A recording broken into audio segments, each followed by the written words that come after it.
Sebelum kita melanjutkan dialog pada malam hari ini, kita akan dengar terlebih dahulu apa kata publik mengenai masuknya Indonesia dalam Board of Peace. Kalau pendapat saya, Indonesia masuk Board of Peace itu sebuah kesalahan ya. Maksudnya secara value pun Indonesia itu kan ya harusnya punya banyak empati terhadap Palestina. Jadi setidaknya kalaupun membuat sebuah hal gebrakan kayak gini, kayak Board of Peace, Palestina diajak atau suatu hal yang menguntungkan Indonesia dan Palestina juga tentunya. Karena kita punya empati dan kita punya value di sana.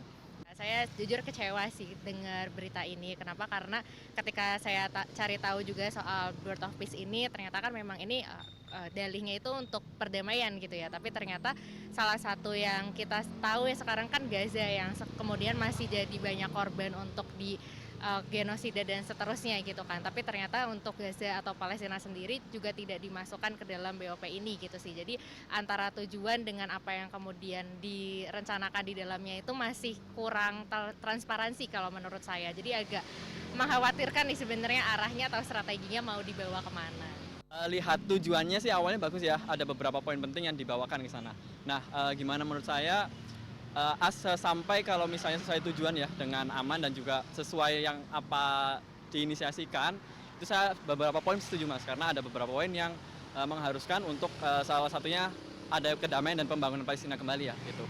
Nah, harapannya ya semoga dari poin-poin yang itu ya harus diterapkan sih Mas, itu sesuai dengan kesepakatan di awal. Nah, negatifnya adalah mungkin ada suatu pihak yang nggak diundang gitu ya, salah satunya Palestina ini sendiri Mas. Nah, tadi kita dengarkan ya, masih ada pro dan kontra sudah di masyarakat soal bagaimana sebenarnya keterlibatan kita untuk bisa mendorong mempercepatlah kemerdekaan Palestina. Nah, salah satunya ini yang disoroti adalah soal keterlibatan Palestina. Kita tahu betul ketika Israel jadi anggota dari Board of Peace ini, banyak sekali suara-suara netizen gitu ya di media sosial mempertanyakan, waduh bagaimana ini Board of Peace ini, sementara Palestina tidak bisa masuk karena belum diakui sebagai negara. Yang masuk adalah NCGA begitu ya. Saya mau tanya ke Mas Afid mungkin terlebih dahulu. Mas Afid, soal keterlibatan Palestina, menurut Anda apakah cukup dengan NCGA yang dilibatkan dalam Palestina ini, karena kita tahu betul bahwa yang berada di Gaza ataupun Palestina sendiri ada banyak faksinya begitu?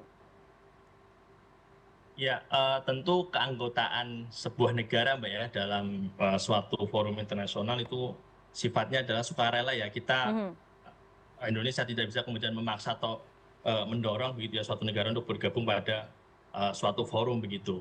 Dan itu yang kemudian kita amati dalam BOP beberapa BOP pada saat ini begitu. Ya. Kemudian yang kedua kaitannya dengan keterlibatan SCGA begitu ya, mungkin yang dalam tanda kutip merepresentasikan gitu sebagian nasional Palestina, tentu ini kita upayakan langkah terbaik Mbak ya, mengingat sekali lagi bahwa Palestina, teritori Palestina itu tidak tunggal, ada banyak kemudian kelompok yang mungkin berbeda pendapat, dan dalam konteks ini tentu komitmen Indonesia untuk tidak hanya sekedar memastikan Palestina bergabung nantinya, Palestina menjadi sebuah negara yang merdeka, tapi proses dalam BOP ini berjalan sesuai dengan tracknya Mbak Diana. Oke.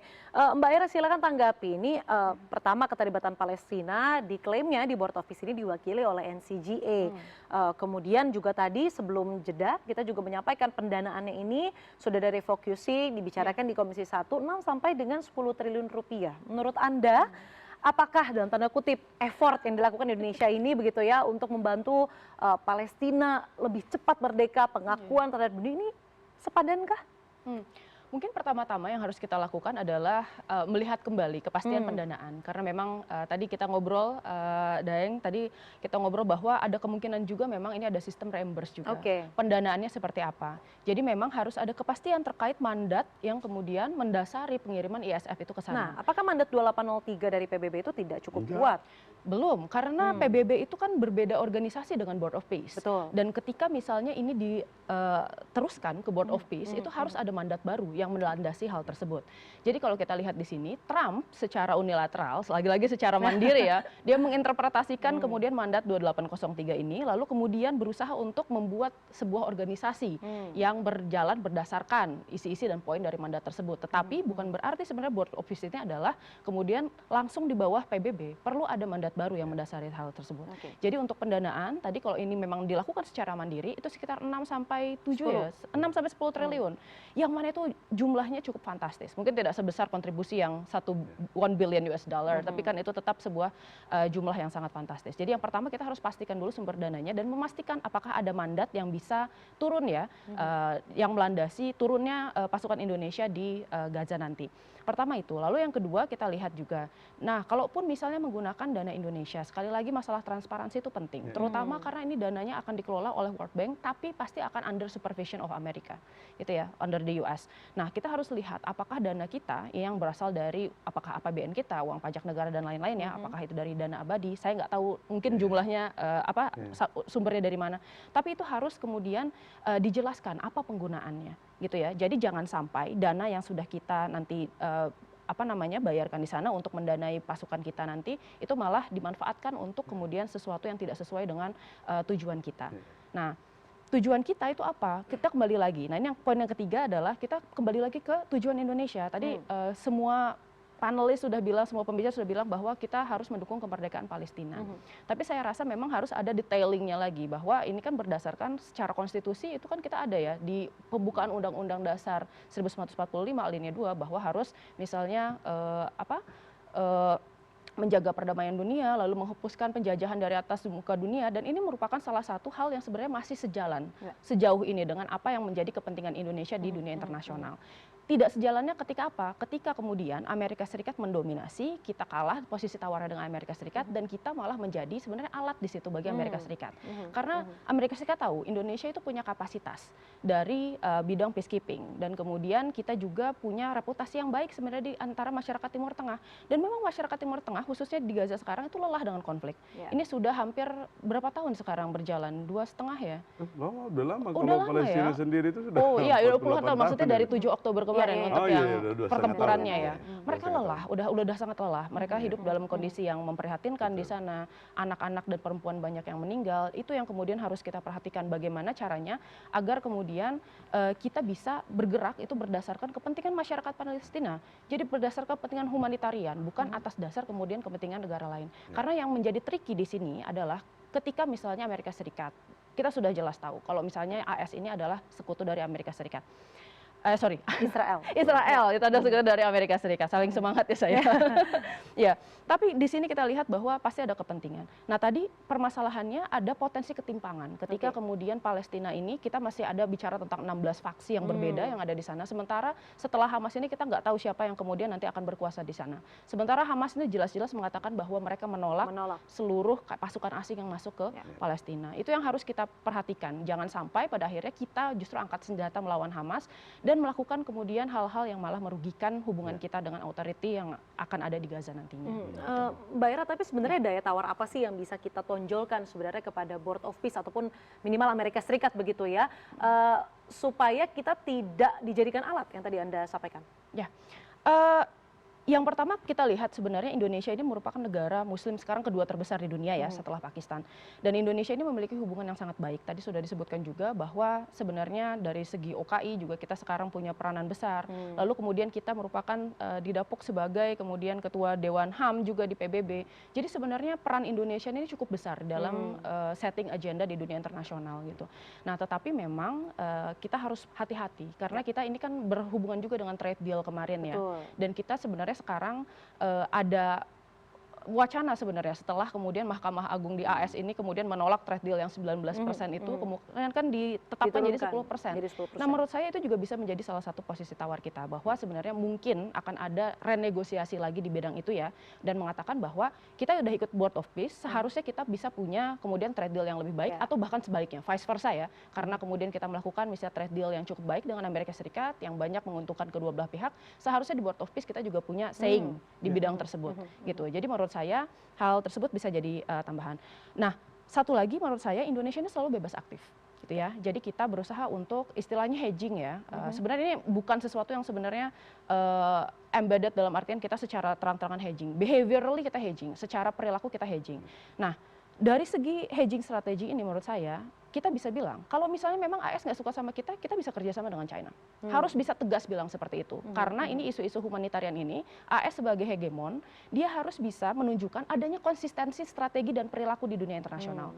Bahwa memang ketika dia sebagai hegemon mengatakan bahwa, oh iya, saya ini sebenarnya hegemon yang menjunjung tinggi HAM, menjunjung tinggi human rights, dia harus melakukan itu juga. Tidak terkecuali di Gaza ketika kemudian allies-nya atau aliansinya itu terlibat di dalam hal tersebut gitu ya. Jadi di dalam posisi bebas aktif kita juga melihat bagaimana Presiden Prabowo kemudian mengengage banyak aktor ya, hubungan internasional khususnya dengan melakukan kunjungan-kunjungan luar negeri, kita bisa tahu ada upaya diversifikasi partner. Bahwa partner kita itu tidak hanya Amerika Serikat gitu. Ketika kemudian memang Amerika Serikat dia melakukan hal-hal yang kemudian di luar dari ini kita harus siap mengatakan tidak, dan kita harus punya negosiasi yang tepat untuk mengatakan bahwa Indonesia punya posisi strategis yang kuat ketika kemudian kita bicara tentang great power competition di Asia Tenggara dan di Asia Indo-Pasifik bahkan ya. Apa yang harus Amerika lakukan di sini, setidaknya dengarkan Indonesia dan bagaimana caranya agar kemudian Board of Peace pada akhirnya ya itu tetap stay dalam jalur humanitarian. Menarik ini, bahwa kita harus punya daya tawar yang kuat kepada mereka-mereka, aktor-aktor yang menjadi aktor-aktor utama begitu. Dan mungkin kita juga bisa jadi aktor utamanya. Nah itu kalau kita bicara Indonesia dengan pihak luar. Nah yang juga harus ditenangkan dan dijalin komunikasi adalah Indonesia dengan masyarakatnya sendiri. Tadi Deng Ical juga sudah menyampaikan bahwa komunikasi ini harus jelas. Nah kalau bicara soal two state solutions ini kan sebenarnya Presiden Prabowo sudah jelas begitu ya, bahwa utamanya mendukung kemerdekaan Palestina, tapi siap mengakui keberadaan Israel apabila Israel juga mengakui Palestina. Jadi two state solutions. Tapi kan kalau kita bicara masyarakat Indonesia, ada dikotomi yang jelas begitu, bahwa Palestina adalah putih, kemudian Israel ada hitam. Nah, bagaimana seharusnya komunikasi ini dijelaskan? Kalau menurut Deng Ical sebagai mungkin teman-teman DPR berkomunikasi seperti apa? Kalau kita, yang pertama adalah Palestina merdeka itu harga mati lah kalau bahasa pasarnya ya. Kalau kemudian dalam rangka Palestina merdeka kemudian harus memerdekakan negara-negara lain, ya itulah kondisi aktual sekarang yang mesti kita terima. Jadi mau tidak mau kita juga win-win solutionnya itu mesti diberikan beberapa alternatif. Tetapi saya fokus pada penggunaan dana tadi. Kalau soal Palestina merdeka itu nggak perlu dibicarain lagi. Dan Presiden Prabowo itu sangat concern di situ. Soal biaya, kalau menggunakan dana APBN, jangan ragu pasti standar akuntansi pemerintahan itu jelas. Yang problem itu kalau dana-dana dari yang lain, jangan-jangan diambil dari dana antara, atau dari simpanan jual sun, atau dan lain-lain. Tapi pasti akan dilaporkan kepada DPR dan mudah-mudahan itu bisa kita kontrol. Tapi yang mana focusing dari APBN kan Bang? Iya dari APBN, tapi kalau APBN itu aman untuk pertanggungjawaban itu kan jelas bagaimana pertanggungjawabannya. Jadi jelas. Tapi yang paling utama itu adalah bagaimana kita melihat bahwa kesempatan untuk masuk di Board of Peace ini adalah kesempatan yang mungkin saja tidak terulang dua kali. Karena kita akan memasuki high level diplomacy yang belum pernah kita rasakan sekarang. Dan itu apresiasi masyarakat dunia itu luar biasa. Di mana-mana itu Indonesia dianggap bahwa sebuah negara yang luar biasa berani mengambil peran-peran yang tidak berani lagi atau tidak dimiliki kesempatan itu oleh orang lain atau negara lain. Kita dapat kesempatan itu dan hebatnya karena kita berani ambil. Tetapi dengan keberanian itu harus diiringi dengan konsolidasi yang luar biasa cepat dan menyeluruh. Jangan keenakan kita di luar negeri, dalam negeri kita lupain. Nah itu catatan kita yang kedua itu mesti diperhatikan oleh Pak Presiden. Menurut Anda apakah masyarakat bisa menerima dalam tanda kutip begitu ya, bahwa kita juga nantinya akan membuka diplomasi dengan Israel? Ataupun mungkin ketika mengirim pasukan perdamaian ataupun ISF itu juga harus bersama dengan Israel begitu di Gaza misalnya? Tidak masalah, karena kan seorang ulama sudah bilang kerjasama dengan seekor anjing pun juga kalau itu tujuannya kita sama itu sangat dimungkinkan. Tapi kan tetap ada batasan, nggak boleh nyentuh hidungnya, nggak boleh makan karena itu haram. Demikian juga dengan entitas yang lain. Kalau dengan Israel kita sama-sama, tapi dalam konteks sebuah negara itu nggak ada. Kita belum mengenal namanya Israel, negara merdeka Israel kita belum mengenal. Tapi kalau untuk merdeka Palestina harus kita mengakui itu, apa boleh buat? Karena itu adalah kondisi aktual sekarang yang kita win-win solutionnya seperti itu. Oke, baik. Sebenarnya tadi Deng Ical sudah banyak menjelaskan. Saya meminta closing statement mungkin dari Mbak Era dan juga Mas Afid mungkin kalau waktunya cukup. Singkat saja Mbak Era, apa yang harus dilakukan pemerintah untuk menenangkan kekhawatiran masyarakat bahwa memang Board of Peace ini memang akan benar-benar berguna? Ya, mungkin yang kita lihat sekarang memang komunikasinya kurang ya. Ya. Jadi mungkin memang pembicaraan terkait Board of Peace ini mungkin jarang kemudian dikomunikasikan secara publik apa saja yang kemudian menjadi manfaat kita. Yang perlu dilakukan pemerintah simply berbicara kepada media, di media sosial, lalu kemudian menenangkan kerisauan masyarakat bahwa memang ini merupakan salah satu cara untuk mencapai Palestina merdeka. Dan satu hal yang kemudian harus kita pahami bahwa penting bagi Indonesia untuk hadir di Board of Peace sejak masa konsepsinya. Oke. Karena di situ di mana masih direncanakan bagaimana kemudian peluncuran pasukannya, bagaimana kemudian Do and sistemnya, don'ts-nya do jelas. and don'ts-nya Ya. jelas Oke. untuk kemudian bisa mengatur rule of games-nya di sana seperti apa. Oke. Itu yang kemudian harus dipahami oleh masyarakat bahwa sebenarnya ini merupakan upaya kita juga untuk memerdekakan Palestina dan bukan sebaliknya. Oke, baik. Terakhir dari Mas Afid. Mas Afid, silakan, komunikasi dari pemerintah dirasa kurang. Apakah ini akan jadi salah satu catatan ke depan ya Board of Peace akan dikomunikasikan kepada masyarakat? Ya, Mbak Diana, ini forum malam ini, forum malam hari ini kita juga menjadi salah satu kanal strategis begitu ya untuk kemudian menginformasikan kepada publik kaitannya dengan Board of Peace ini sendiri. Dan perlu kita tegaskan bahwa proses Board of Peace ini masih akan sangat panjang, tidak hanya ketika forum di Davos, kemudian KTT di Washington beberapa hari yang lalu, tapi akan banyak follow up serta tindak lanjut dan juga perencanaan gitu ya kaitannya dengan penyiapan pasukan dan sebagainya yang nantinya publik juga akan tahu Mbak Diana bahwa kita akan terbuka dan transparan.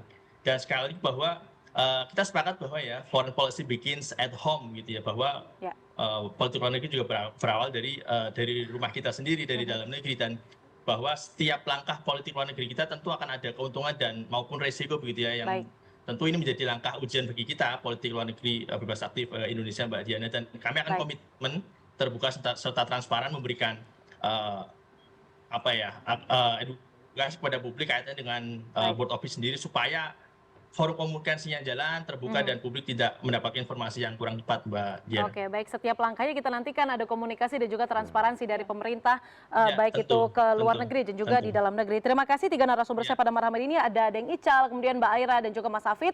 Efektif tidaknya keanggotaan Indonesia di Board of Peace memang masih harus diuji dan butuh waktu untuk mengujinya. Jangan sampai keberadaan Indonesia di Board of Peace ini, bentukan Donald Trump ini hanya sebagai simbolik, namun juga memang harus benar-benar memegang peranan yang signifikan. Sampai jumpa di Insight Politics with Diana Valencia berikutnya. Sampai jumpa, selamat malam.